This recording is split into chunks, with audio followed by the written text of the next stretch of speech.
আচ্ছা, রেশিও প্রপোর্শনের আমাদের আগে যতগুলো অঙ্ক হয়েছিল তার লাস্ট অঙ্কটা মনে হয় 84 অঙ্কটাই হয়েছিল। সেখান থেকে আমরা শুরু করি। দেখ, এই অঙ্কটাই বলছে যে a dog takes 7 jumps for every 10 jumps of lion and a fox takes 12 jumps for every 10 jumps of lion. তার মানে এখানে যে জাম্পের কম্পারিজনটা সেটা দেওয়া আছে। এবার আরও কি দেওয়া আছে দেখি। And the distance covered by dog in 5 jumps, distance covered by the lion in 15 jumps and distance covered by the fox in 20 jumps is equal। তার মানে এইখানটাই বলছে যে ডগের 5টা জাম্প, লায়নের 15টা জাম্প এবং ফক্সের 20টা জাম্পের যে ডিস্টেন্স, সেই ডিস্টেন্সটা ইকুয়াল। তার মানে এইখান থেকে আমরা কি পেতে পারি যে তাদের একটা জাম্পে কতটুকু করে ডিস্টেন্স যায়, সেটা আমরা যে মানে ধরে নিতে পারতাম এক্স ওয়াই জেড, কিন্তু সেটা ধরলে অঙ্কটা বেশি মানে বড় হবে। তো আমরা যদি ধরি যে যেমন ডগ, লায়ন আর ফক্স লিখলাম। এবার বলছে যে ডগের কতগুলো জাম্প, 5খানা। তার মানে 5D ইকুয়াল টু, মানে 15টা কার জাম্প লায়নের, 15টা লায়ন ইকুয়াল টু ফক্সের কতগুলো জাম্প, 20টা, 20F। তার মানে এই তিনটে সমান হবে, যে ডি এর এমন একটা ভ্যালু হবে যেটা 5D করলে এল এর এমন একটা ভ্যালু হবে 15L করলে, এবং ফক্সের এফ এর এমন একটা ভ্যালু হবে 20F করলে সমান হবে। আচ্ছা, এই DLF এইগুলো কিন্তু ওদের নাম্বার টাম্বার না, এগুলো হচ্ছে পার জাম্পে ডগ, লায়ন এবং ফক্স কতটুকু ডিস্টেন্সে যায় সেই ডিস্টেন্সটা। মানে 5খানা মানে ডগের দেখাচ্ছে একটা জাম্পে এতটা যায়, লায়ন হয়তো এতটুকু যায়, ফক্স হয়তো আরও কম যায়। তো মানে ডগের 5খানা জাম্পে যে দূরত্ব যাবে সেইটা সমান লায়নের 15টা জাম্পের দূরত্ব সমান ফক্সের 20টা জাম্পের দূরত্ব। তো এই তিনখানা সমান করলে এদের এলসিএম করলাম, ধরে নিলাম কত কত হয়, 60 হয়। তাহলে 5D সমান যদি 60 হয় তাহলে ডি এর ভ্যালু হবে 12, এল এর ভ্যালু কত হবে 4, আর এফ এর ভ্যালু কত হবে 3। এবার তোরা দেখ, মানে এইটা হয়ে গেল ডি, মানে কি ডগ একটা জাম্পে কতটুকু যায়, এটা হচ্ছে লায়ন একটা জাম্পে কতটুকু যায়, এটা হচ্ছে ফক্স একটা জাম্পে কতটুকু যায়। এবার দেখ, 5খানা ডি করলে যতটা হবে, 15খানা এল করলেও ততটা হবে, আর 20খানা এফ করলেও ততটা হবে। আচ্ছা, এইটুকু গেল তাহলে আমাদের যে একটা জাম্পে কতটুকু করে দূরত্ব যায় সেই সংখ্যাটা। এবার আমরা যদি দেখি ওখানে আর একটা জিনিস দেওয়া ছিল, দেখ আমাকে চেয়েছে তাদের স্পিডের রেশিও, মানে তারা একটা নির্দিষ্ট সময়ে কতটুকু দূরত্ব যায়, এটা হচ্ছে একটা জাম্পে কতটুকু যায় সেইটুকু। এবার আমরা যদি পেয়ে যাই যে একটা নির্দিষ্ট সময়ে এরা তিনজন কতটা জাম্প মারে, তাহলেই আমার হয়ে যাবে। কারণ আমি দেখলাম, দেখা যাচ্ছে 1 মিনিটে ডগ জাম্প মারে 4বার, লায়ন মারে 5বার, ফক্স মারে 6বার। তাহলে 1 মিনিটে ডগ যায় 4x12, লায়ন যায় 5x4, আর ফক্স যায় 6x3, এইরকম হবে। তাহলে এই যে ইউনিট টাইমে বা একটা নির্দিষ্ট সময় যে দূরত্বের রেশিও, সেটা হচ্ছে স্পিডের রেশিও। তো এবার আমরা শুধু একটা জাম্পে কতটুকু দূরত্ব যায় পেয়েছি, কিন্তু বাকিটা এখনও পাইনি যে এ একটা নির্দিষ্ট সময়ে কতগুলো জাম্প, মানে সেই জন্য উপরে দেওয়া আছে এই dog takes 7 jumps for every 10 jumps of lion. মানে আমরা যদি এইরকমভাবে ধরি,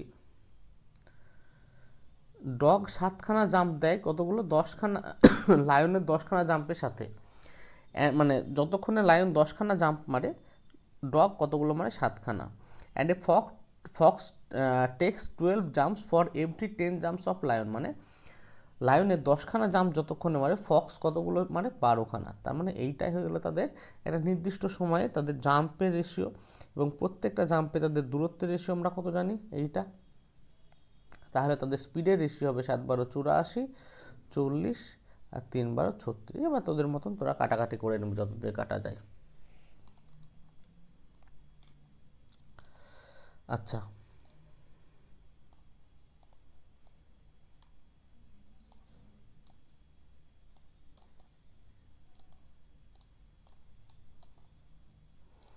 পরের অঙ্কটা বলছে, এই অঙ্কগুলো খুব আসে। The price of gold is directly proportional to the square of its weight. মানে একটা সোনা আছে, সোনার যে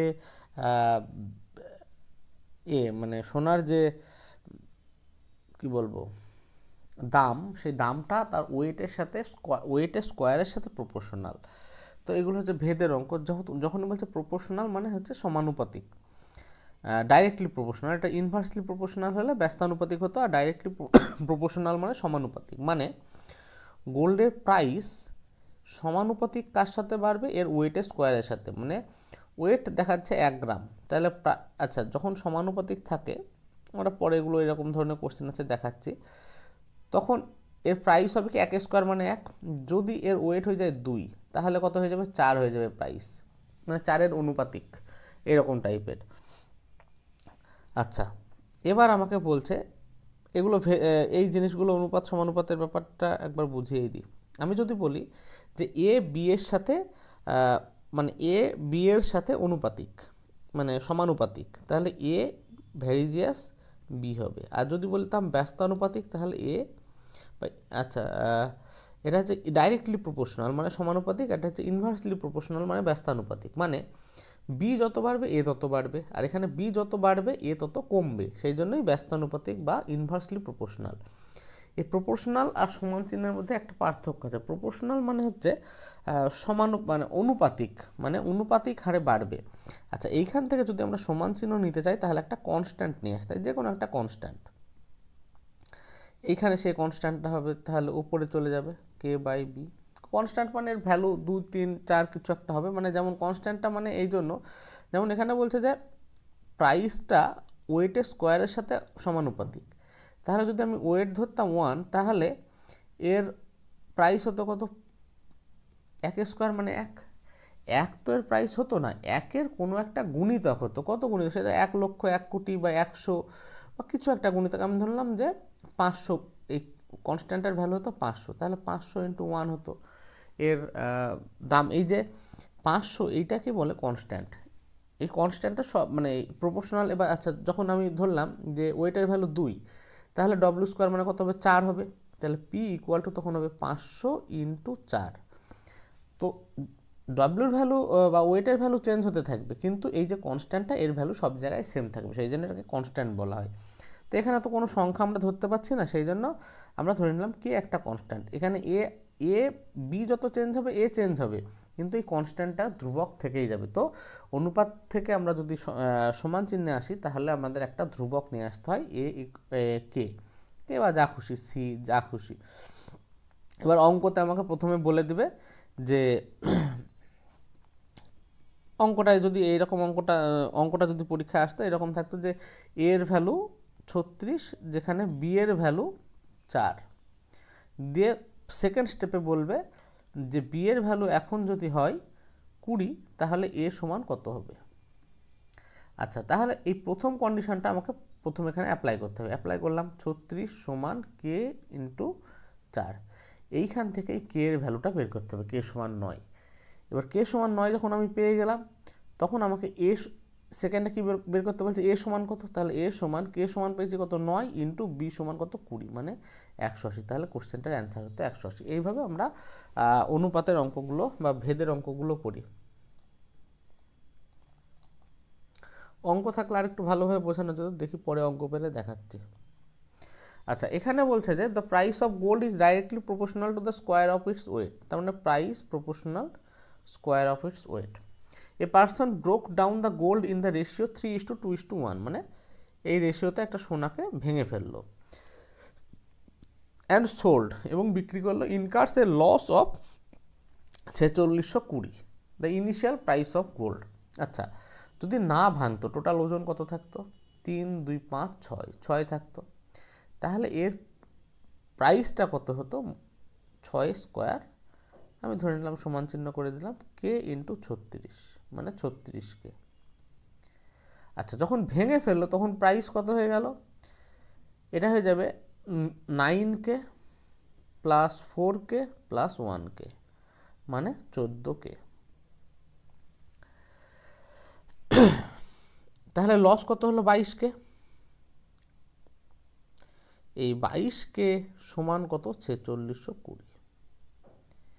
তাহলে কে সমান কত? 4620/22, কাটলে 2, 1, 0, কে সমান হয়ে গেল 210। বলছে ইনিশিয়াল প্রাইস কত ছিল, তাহলে ইনিশিয়াল প্রাইস কত 36K, মানে 36 × 210। আচ্ছা, এটাতে আমরা কে না ধরেও করতে পারতাম, যেহেতু এইরকমই অঙ্কটা আছে।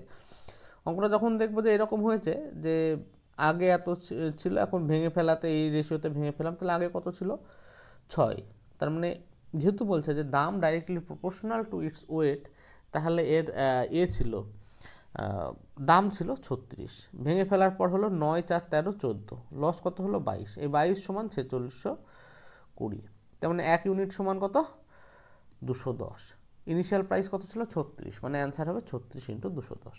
আচ্ছা, এই যে এখানে পেয়েছি, বলছে A is inversely proportional to the cube of B, মানে এ বলছে কিউব অফ বি এর সাথে ইনভার্সলি প্রপোর্শনাল, তার মানে এ কিউব অফ বি মানে এটা। আমি বললাম কি যখনই এইরকম ভেদ আসবে সমান চিহ্ন করতে একটা কনস্ট্যান্ট লাগে। আচ্ছা, প্রথম কন্ডিশন দেওয়া আছে if A equal to B then A equal to 3 then B equal to 2, তার মানে 3 সমান k/8, 2 এর কিউব 8, তাহলে k সমান 24। এবার k এর ভ্যালু বসিয়ে দিলাম 24/b কিউব। এবার কি চেয়েছে, বলছে a সমান 8 এর 9, a সমান 8 এর 9, 24/b কিউব, b সমান কত জিজ্ঞাসা করেছে 3, তাহলে b কিউব সমান হচ্ছে 27, তাহলে b সমান কত হবে 3। আশা করছি কারোর বুঝতে অসুবিধা হয়নি। পরের অঙ্কটা বলছে এ ব্যাগ কন্টেন্ট ₹1 50 পয়সা এবং 25 পয়সা in the ratio of number of coins. এখানে কিসের রেশিও আছে, নাম্বার অফ কয়েন্স কত 5, 7, 9, এটা হচ্ছে নাম্বার অফ কয়েন, কয়েনের নাম্বারের রেশিও, কয়েনের নাম্বারের রেশিও 5, 7, 9। আর কয়েনগুলো কত ছিল, 1 টাকা ছিল, 50 পয়সা ছিল, 25 পয়সা ছিল। এইভাবে টোটাল ভ্যালু কত আছে 430, and the total value of all coin is 430, মানে টোটাল যে টাকাটা আছে সেটা 430। দেন দ্য নাম্বার অফ 50 পয়সা কয়েন, 50 পয়সা কয়েনের নাম্বার কত সেটা বের করতে হবে। আচ্ছা, যেহেতু এখানে টোটাল ভ্যালু দেওয়া আছে আর এই রেশিওটা কার রেশিও, নাম্বার অফ কয়েনের রেশিও, তাহলে এই রেশিও থেকে আমরা কিছু করতে পারবো না, তাহলে কয়েন রেশিও থেকে আমাকে কোথায় যেতে হবে, ভ্যালু রেশিওতে। আচ্ছা, 5খানা যদি 1 টাকা কয়েন থাকে, ভ্যালু কত, এটা ভ্যালু রেশিও 5 টাকা হবে। 7খানা 50 পয়সা থাকলে কত হবে, 3.5 টাকা হবে। আর 9খানা 25 পয়সা থাকলে 2.25 পয়সা হবে। তাহলে টোটাল ভ্যালু রেশিও আমরা পেয়ে গেলাম 5:3.5:2.25। এটাকে সিম্পলিফাইও করা যেতে পারে, মানে 100 দিয়ে গুণ করে কাটাকাটি করা যেতে পারে, কোনো অসুবিধা নেই, আমি এখন করছি না। তাহলে টোটাল ভ্যালু কত হলো, 5, 3, 8, 2, 10, 10.75। আমার হিসাবে 10.75, এটা বইয়ের হিসাবে কত 430, তাহলে এটা সমান কত 430, তাহলে 1 ইউনিট সমান হবে 430/10.75। এবার আমরা কাটাকাটি করি, 25 দিয়ে কাটলে 4, 25 দিয়ে কাটলে 4, 25 103, এটা দিয়ে কাটলে 10, তার মানে 1 ইউনিট সমান হলো 40। 1 ইউনিটটা কার ইউনিট, এটা কোথা থেকে হিসাব করে পেলাম, এইখান থেকে হিসাব করে পেলাম। এখানে 1 ইউনিটের ভ্যালু 40, তাহলে 5 ইউনিটের ভ্যালু কত 200।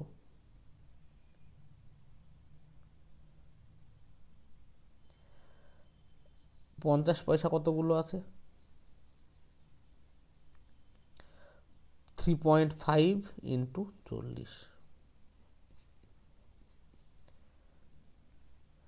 140। 25 পয়সা কতগুলো আছে, 2.25, মানে কত টাকার আছে 40, 4, 9, 10, 90 টাকার।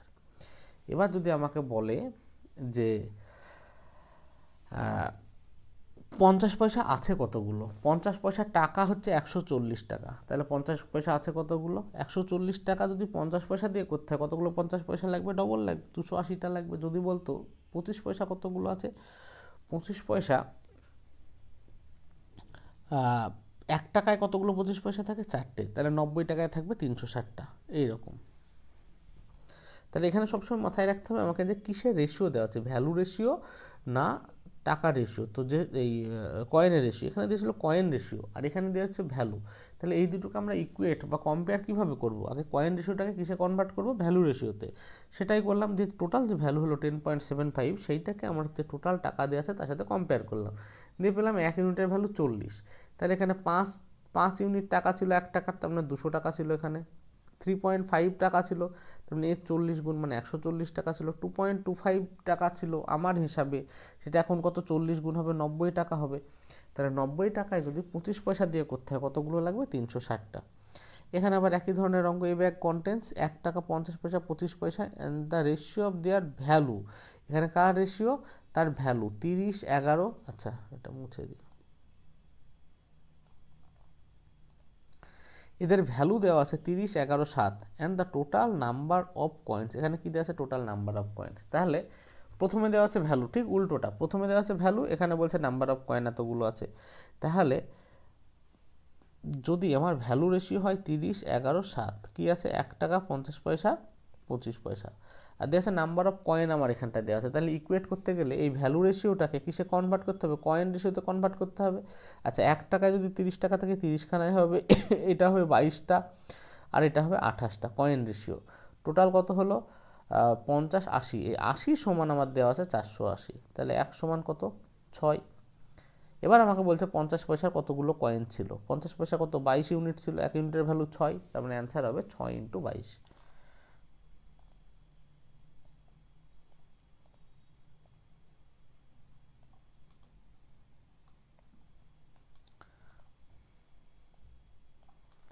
Find the mean proportional of এত।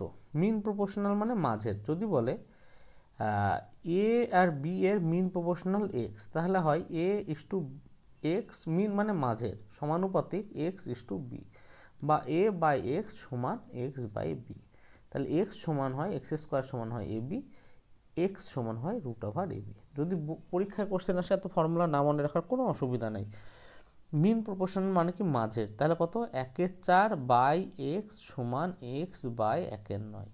তাহলে এক্স স্কোয়ার সমান 1/4 × 1/9।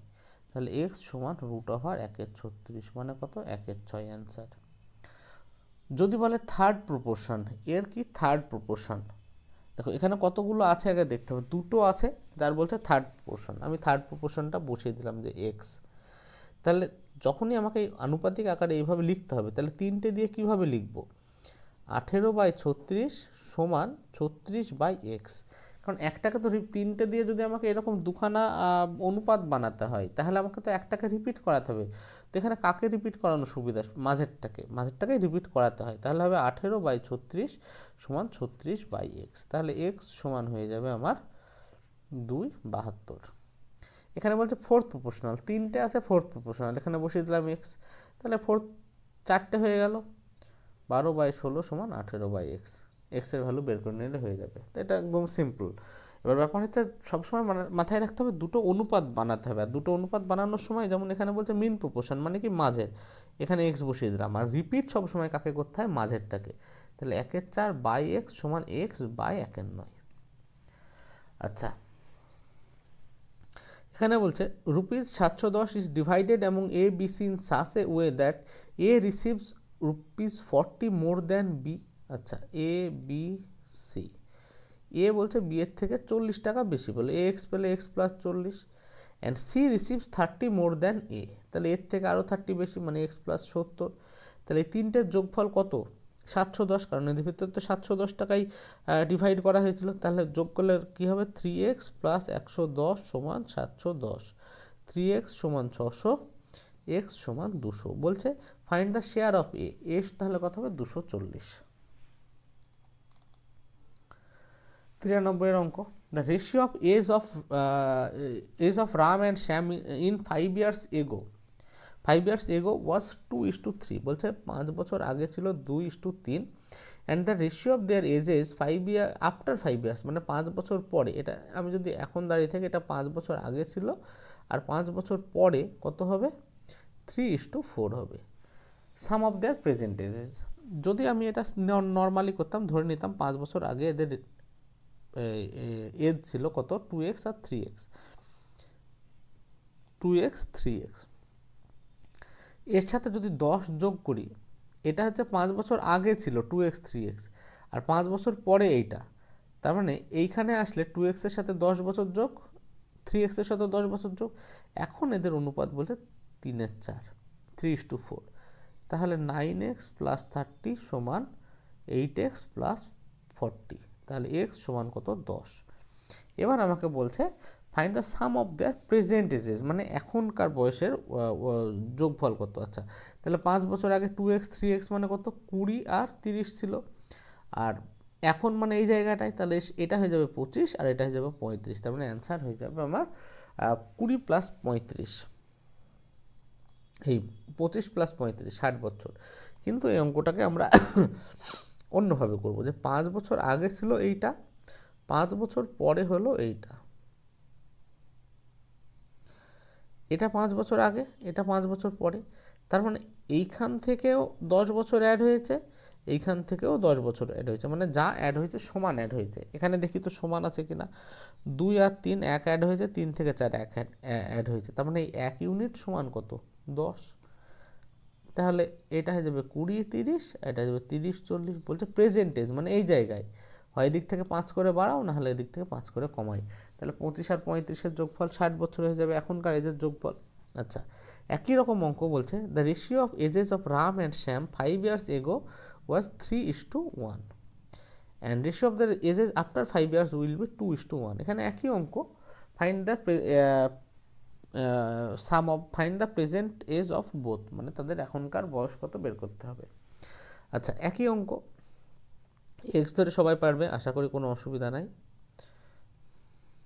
আচ্ছা এবার ব্যাপার হচ্ছে যে 5 বছর আগে এটা ছিল, 5 বছর পরে এটা হলো, মানে এখানে ডিফারেন্স 10, এখানেও ডিফারেন্স 10, কিন্তু এখানে দেখছি 1 কমছে আর এখানে কিছু কমছেই না, 0 ডিফারেন্স, তাহলে তো হচ্ছে না।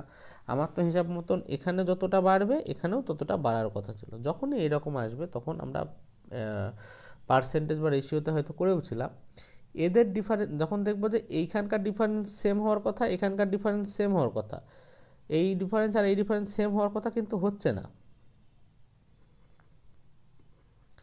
তো এটাকে 1 করে দিই।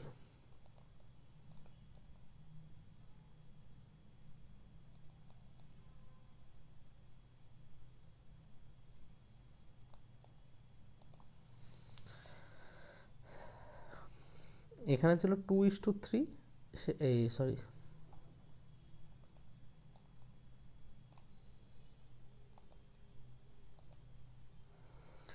এখানটায় ছিল 3:1, সেখান থেকে 10 বছর পর হবে 2:1, মানে এই যে এটা হচ্ছে রাম আর এটা হচ্ছে শ্যাম, এর এর এখানটাও যতটা বাড়ছে এখানটাও ততটা বাড়ছে, কিন্তু রেশিওতে কি বাড়ছে, এখানে রেশিওতে 1 কমছে আর এখানে কোনো বাড়া কমা হচ্ছে না, 0 ডিফারেন্স।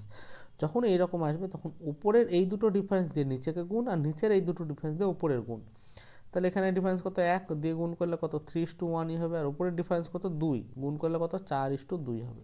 এবার দেখ এখান থেকে 1 বাড়ছে, এখান থেকেও 1 বাড়ছে, সেই 1-এর ভ্যালু কত, 1-এর ভ্যালু হচ্ছে আমার 10, যেটা দেওয়া আছে, তাহলে এটা 30, এটা 10, এটা 40, এটা 20। যদি বলে প্রেজেন্টেজ মানে এইটা কত হবে 35 আর 15।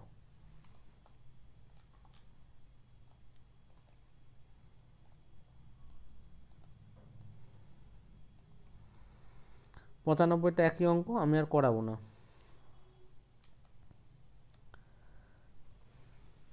96টা দেখি, the ages of father is 3 times of his son, মানে ফাদারের এজ ফাদার আর সনের বলছে 3 গুণ, এর 1 হলে এর কত 3,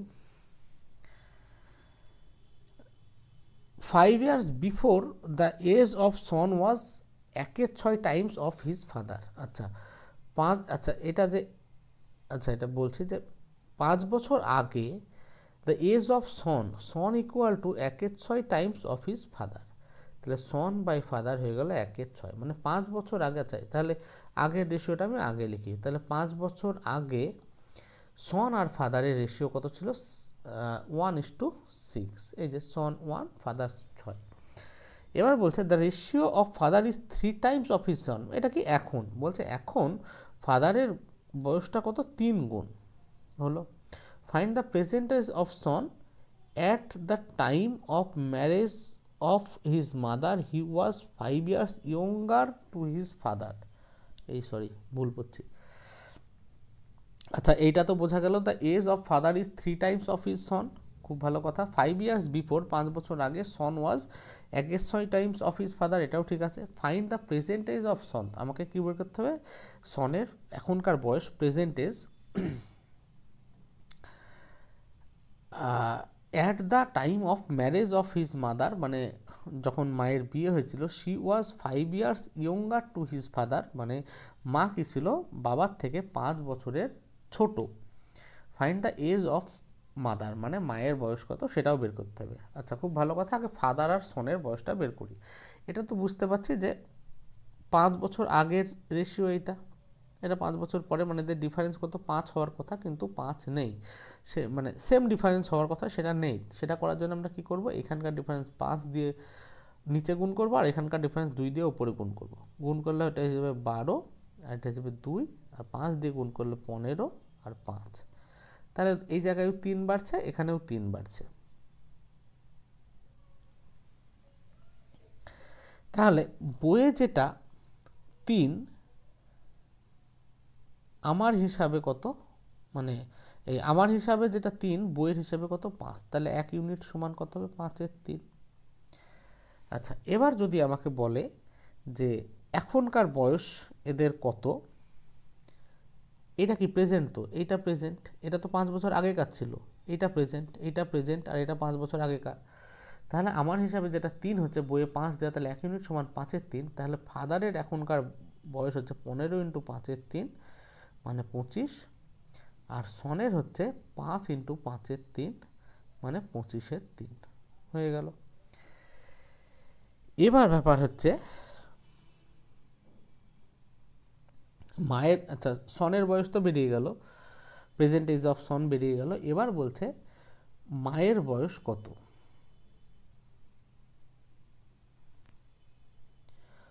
আচ্ছা, মায়ের বয়স বলছে at the time of marriage of mother, মানে মা কি বিয়ের সময়, মায়ের যখন বিয়ে হয়, মানে মায়ের আর বাবার, তখন she was 5 years younger to his father, সে তার বাবার থেকে 5 বছরের ছোট ছিল। এবার বলছে মায়ের বয়স কত, বর্তমান বয়স কত। এবার ব্যাপার হচ্ছে যে সে যদি তখন বাবার থেকে 5 বছরের ছোট থাকে, সে এখনও বাবার থেকে 5 বছরের ছোট, তাহলে বাবার মায়ের বয়স কত হবে, 25 মাইনাস 5, মানে হচ্ছে 20, মায়ের এখনকার বয়স। এবার যদি বলতো যে মায়ের ওই বিয়ে হওয়ার সময় বয়স কত ছিল, এবার ব্যাপার হচ্ছে যে ছেলের বয়স এতটা, আর মায়ের বয়স আমরা কত পেলাম, 20। এবার মানে এইরকম যদি ধরে না হয় যে বিয়ের সাথে সাথেই তার বাচ্চা হলো, বা এইরকম কিছু, এরকম একটা অঙ্ক দেখেছিলাম মনে হয়, এইরকম ধরনের অঙ্ক, যে বাচ্চার বয়সটা যখন বাদ দেব, তখন ম্যারেজের সময় তার কত বয়স ছিল সেটা পাওয়া যাবে, তাহলে তখন মায়ের বয়স হয়ে যাবে 20 মাইনাস 25-এর 3, এরকম টাইপের। এরকম কোথাও একটা আমি অঙ্ক দেখেছিলাম, অঙ্কটা আমার খেয়াল হচ্ছে না। এই অঙ্কটার তো অ্যান্সার আমরা পেয়ে গেলাম, যে যখন আমরা বাবার বয়স পেয়ে গেলাম, সনের বয়স পেয়ে গেলাম, তখন বাবার থেকে মা যেহেতু বিয়ের সময় 5 বছরের ছোট ছিল, সে এখনও 5 বছরের ছোট, তো অ্যান্সার হবে বাবার বয়স মাইনাস 5 বছর, মানে হচ্ছে মায়ের বয়স।